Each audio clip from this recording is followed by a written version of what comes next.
해병대 최상병 사건 외압 의혹을 수사 중인 공수처가 국방부 유재은 법무관리관을 사흘 만에 다시 불러서 조사하고 있습니다.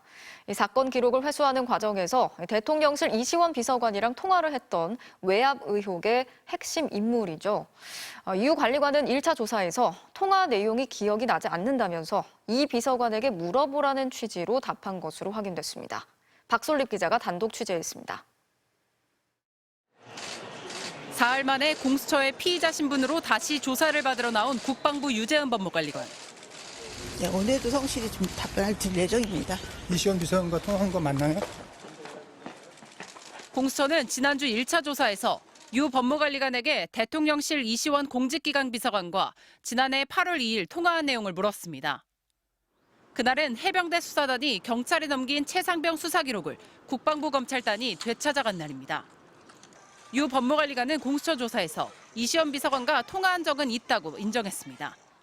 하지만 무슨 내용인지 기억 안 난다. 해병대 사건 관련 내용일 수도 아닐 수도 있다며 그 사람한테 물어보라는 취지로 말한 것으로 알려졌습니다. 공수처는 수사 기록을 회수한 그날 과정마다 대통령실 인사들이 등장한 사실에 주목하고 있습니다.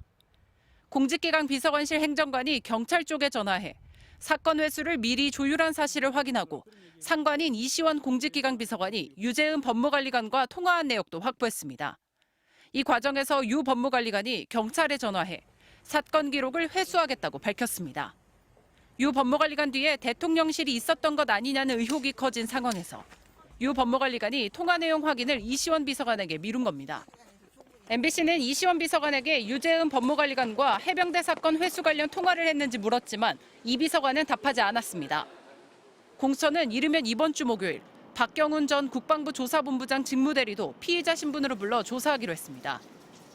사건 기록을 회수한 뒤 범죄 혐의자를 당초 8명에서 2명으로 줄인 재검토 결과를 내놓은 경위를 파악하는 게 조사의 핵심이 될 것으로 보입니다.